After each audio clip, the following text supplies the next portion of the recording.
कहानी रिश्तों की नाजुक डोर, भावनाओं के भंवर और एक अनजाने में हुई गलती के इर्द गिर्द घूमती है। नमस्ते दोस्तों, मेरा नाम मीरा है।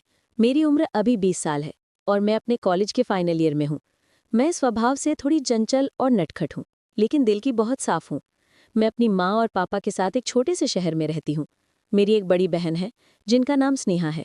स्नेहा दीदी मुझसे 5 साल बड़ी हैं और वो मुझसे बहुत प्यार करती हैं। उनकी शादी को 4 साल हो चुके हैं और वो दिल्ली में अपने पति यानी मेरे जीजाजी अमित के साथ रहती हैं। अमित जीजाजी एक मल्टीनेशनल कंपनी में मैनेजर हैं। वो दिखने में बहुत ही हैंडसम, कद-काठी में ऊंचे और स्वभाव से बहुत ही हंसमुख इंसान हैं। जब भी वो हमारे घर आते थे तो घर का माहौल एकदम खुशनुमा हो जाता था। वो मुझसे हमेशा मजाक मस्ती करते रहते थे और मैं भी उन्हें अपनी बातों से चिढ़ाती रहती थी। हमारा रिश्ता एक दोस्त जैसा था, जहाँ इज्जत भी थी और थोड़ी नोक-झोंक भी। कहानी तब शुरू होती है जब एक दिन अचानक दीदी का फोन आया। वो बहुत घबराई हुई लग रही थी। उन्होंने माँ को बताया कि डॉक्टर ने उन्हें प्रेगनेंसी में कुछ कॉम्प्लिकेशंस यानी जटिलता बताई है और उन्हें अगले 2 महीनों तक पूरी तरह से बेड रेस्ट यानी बिस्तर पर आराम करने की सलाह दी है। दीदी का 8वां महीना शुरू होने वाला था। दिल्ली में वो और जीजाजी अकेले रहते थे। जीजाजी की नौकरी ऐसी थी कि उन्हें सुबह जल्दी जाना पड़ता था और रात को देर से आना पड़ता था। ऐसे में दीदी की देखभाल करने वाला कोई नहीं था। माँ बहुत परेशान हो गई। पापा की तबीयत भी थोड़ी नासाज रहती थी, इसलिए माँ का जाना मुश्किल था। सबकी नजरें मुझ पर टिक गईं। माँ ने कहा, मीरा बेटा, तुझे ही जाना पड़ेगा। तेरी दीदी को तेरी जरूरत है। वैसे भी तेरे कॉलेज की छुट्टियां शुरू होने वाली हैं। सच कहूं तो मैं जाने के लिए बिल्कुल तैयार नहीं थी। मुझे दिल्ली जैसे बड़े शहर में रहना और घर की जिम्मेदारी उठाना थोड़ा भारी लग रहा था। और दूसरी बात, जीजाजी के साथ अकेले रहने का ख्याल मुझे थोड़ा अजीब लग रहा था। हालांकि वो बहुत अच्छे थे, लेकिन एक जवान लड़की का अपनी जीजा के घर रहना समाज की नज़रों में और मेरे खुद के मन में एक झिझक पैदा कर रहा था। लेकिन दीदी की हालत सोचकर मैंने मना नहीं किया। दिल्ली का सफ़र और जीजाजी का स्वागत। मैंने अपना बैग पैक किया और भारी मन से दिल्ली के लिए रवाना हो गई। ट्रेन का सफ़र लंबा था, लेकिन मेरे दिमाग में बस यही चल रहा था कि मैं वहाँ सब कुछ कैसे संभालूंगी। जब मैं स्टेशन पहुंची तो जीजाजी मुझे लेने आए थे। स्टेशन पर भीड़ बहुत थी। जैसे ही मेरी नज़र जीजाजी पर पड़ी, वो हाथ हिलाते हुए मेरी तरफ आए। उन्होंने ब्लू जीन्स और वाइट शर्ट पहन रखी थी, जिसमें वो बहुत ही स्मार्ट लग रहे थे। उन्होंने मेरा बैग लिया और मुस्कुराते हुए बोले, अरे मीरा, तुम तो दिन ब दिन और भी खूबसूरत होती जा रही हो। दिल्ली वाले तो तुम्हें देखते ही रह जाएंगे। मैं उनकी बात सुनकर शर्मा गई और हंसते हुए कहा, जीजाजी, आप भी ना अपनी साली को चने के झाड़ पर चढ़ाना बंद कीजिए। मैं दीदी की सेवा करने आई हूँ, हीरोइन बनने नहीं। हम हंसते खेलते कार तक पहुंचे। रास्ते भर जीजाजी दीदी के हालत और घर की स्थिति के बारे में बताते रहे। उन्होंने मुझसे कहा, मीरा, सच कहूं तो तुम्हारे आने से मुझे बहुत राहत मिली है। मैं ऑफिस और घर दोनों संभालते संभालते पागल हो रहा था। अब तुम आ गई हो तो मुझे चिंता करने की जरूरत नहीं है। उनकी बातों में एक अपनापन था, जिससे मेरी झिझक थोड़ी कम हो गई। जब हम घर पहुंचे तो दीदी बिस्तर पर लेटी थी। उनका पेट काफी बड़ा हो गया था और चेहरे पर थकान साफ दिख रही थी। मुझे देखते ही उनकी आंखों में चमक आ गई। मैं दौड़कर उनके गले लग गई। दीदी ने कहा, तू आ गई, अब मुझे कोई फिक्र नहीं। घर की जिम्मेदारियां और जीजाजी के साथ वक्त। शुरू के कुछ दिन थोड़े मुश्किल थे। मुझे घर का काम करने की इतनी आदत नहीं थी, लेकिन मैंने धीरे धीरे सब संभाल लिया। सुबह उठकर जीजाजी के लिए नाश्ता बनाना, उनका टिफिन पैक करना, फिर दीदी को नहलाना, उन्हें समय पर दवाइयाँ देना और घर की साफ सफाई करना, ये मेरा रोज का रूटीन बन गया था। शाम को जब जीजाजी ऑफिस से आते तो मैं उनके लिए चाय और पकौड़े बनाती। हम तीनों दीदी के कमरे में बैठकर बातें करते। जीजाजी अक्सर ऑफिस के किस्से सुनाते और हम सब बहुत हंसते। धीरे धीरे मुझे वहाँ अच्छा लगने लगा। जीजाजी मेरा बहुत ख्याल रखते थे। अगर कभी मैं काम करते हुए थक जाती तो वो कहते, मेरा तुम रहने दो, बर्तन मैं धो देता हूँ। या कभी कहते, आज खाना बाहर से मंगाते हैं, तुम आराम करो। एक दिन रविवार था। दीदी सो रही थीं, मैं हॉल में बैठकर टीवी देख रही थी। जीजाजी नहाकर निकले और टॉवल से बाल पोंछते हुए मेरे पास आ गए। वो सोफे पर मेरे बगल में बैठ गए। टीवी पर कोई रोमांटिक फिल्म चल रही थी। जीजाजी ने शरारत भरी मुस्कान के साथ कहा, मीरा, तुम्हारी कॉलेज में कोई बॉयफ्रेंड वगैरह है या नहीं, या फिर ऐसे ही अकेली हो? मैंने हंसते हुए जवाब दिया, अरे नहीं जीजाजी, कहाँ मिलता है कोई, सब बेकार है। जीजाजी ने मेरी आंखों में देखते हुए कहा, हैरानी है, इतनी सुंदर लड़की और कोई बॉयफ्रेंड नहीं। अगर मेरी शादी न हुई होती तो मैं ही लाइन मार देता। मैं जोर से हंस पड़ी। धत, आप भी ना, दीदी सुन लेंगी तो आपकी खैर नहीं। हम दोनों हंसने लगे, लेकिन उस पल मुझे जीजाजी की आंखों में एक अलग सी कशिश महसूस हुई। वो मुझे जिस तरह देख रहे थे, वो एक सामान्य जीजा वाली नज़र से थोड़ा गहरा था, लेकिन मैंने उस ख्याल को झटक दिया। वो शॉपिंग और लोगों की गलतफहमी। दीदी की गोद भराई की रस्म के लिए कुछ सामान लाना था। दीदी जा नहीं सकती थी, इसलिए जीजाजी ने कहा, मीरा चलो हम दोनों जाकर शॉपिंग कर लेते हैं। मैं तैयार हो गई। मैंने एक आसमानी रंग का सूट पहना था और बालों को खुला रखा था। जब मैं कमरे से बाहर आई तो जीजाजी मुझे एकटक देखते रह गए। माशा अल्लाह, आज तो कयामत ढा रही हैं साली साहिबा, उन्होंने सीटी बजाते हुए कहा। हम मॉल गए।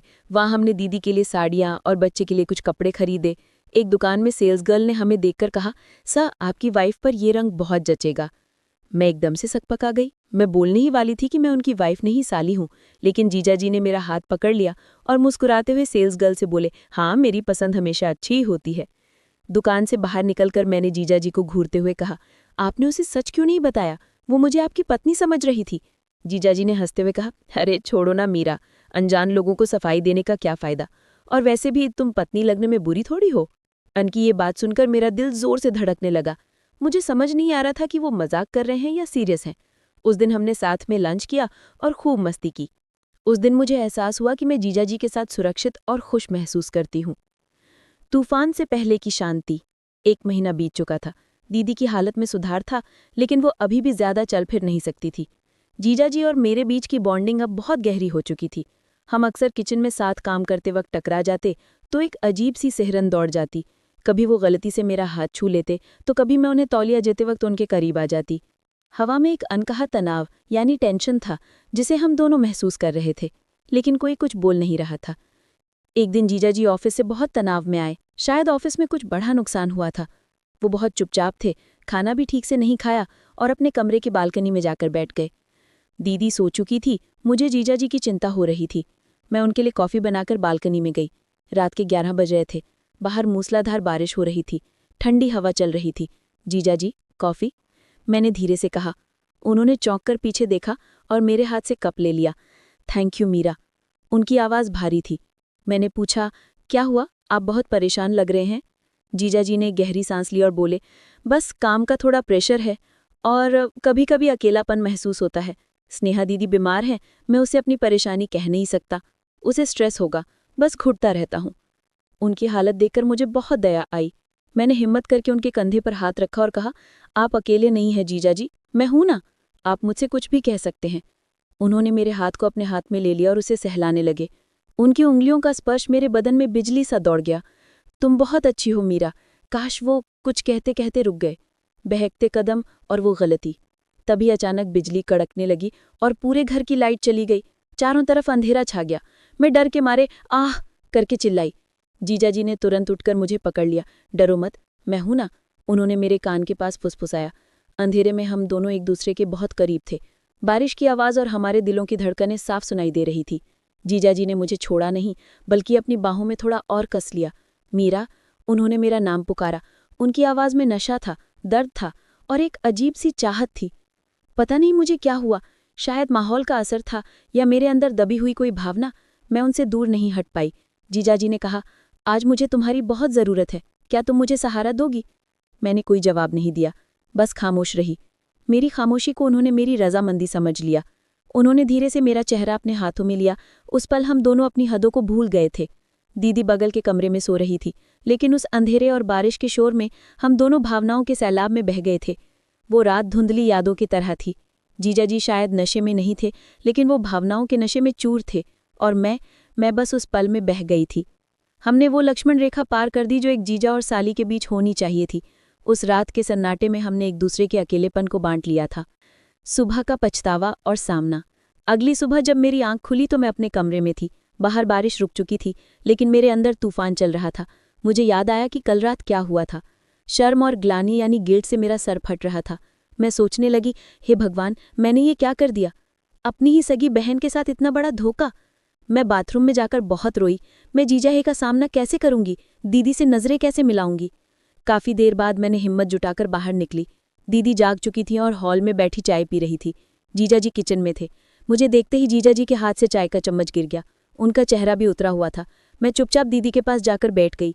दीदी ने मुझसे पूछा, क्या हुआ मीरा, तेरी आंखें सूजी हुई क्यों है? रात को ठीक से सोई नहीं क्या? इससे पहले कि मैं कुछ बोलती, जीजाजी चाय लेकर आए। उन्होंने मेरी तरफ देखा। उनकी नज़रों में माफ़ी थी। जब दीदी नहाने गईं तो जीजाजी तुरंत मेरे पास आए और मेरा हाथ पकड़कर बोले, मीरा मुझे माफ़ कर दो, कल रात मुझे नहीं पता मुझे क्या हो गया था। मैं भावनाओं में बह गया था। मैं बहुत शर्मिंदा हूँ, प्लीज़ मुझे गलत मत समझना। मैं अपनी स्नेहा से बहुत प्यार करता हूँ। कल बस एक कमज़ोर पल था। उनकी आंखों में आंसू थे। उन्हें देखकर मुझे लगा कि वो सच में पछता रहे हैं। गलती तो मेरी भी थी, मैंने उन्हें रोका क्यों नहीं। मैंने अपनी नम आंखों से उन्हें देखा और कहा, जीजाजी जो हुआ उसे हम बदल नहीं सकते, लेकिन ये दोबारा कभी नहीं होना चाहिए। दीदी को इस बारे में कभी पता नहीं चलना चाहिए, वरना वो जीते जी मर जाएंगी। जीजाजी ने मेरे सिर पर हाथ रखकर कसम खाई, मैं वादा करता हूँ मिया, आज के बाद मैं तुम्हें कभी उस नज़र से नहीं देखूंगा। हम इस बात को यहीं दफन कर देंगे। विदाई और एक नया मोड़। अगले कुछ दिन हम दोनों ने बहुत ही सामान्य रहने की कोशिश की, लेकिन हमारे बीच एक अजीब सी खामोशी आ गई थी। हम एक दूसरे की नज़रों से बचते रहे। आखिरकार वो दिन आ गया जब दीदी का 8वां महीना पूरा हुआ और माँ आ गई। अब मुझे वापस जाना था। जाते वक्त दीदी ने मुझे गले लगाया और रोने लगी। तूने मेरी बहुत सेवा की है मीरा, तेरा यह एहसान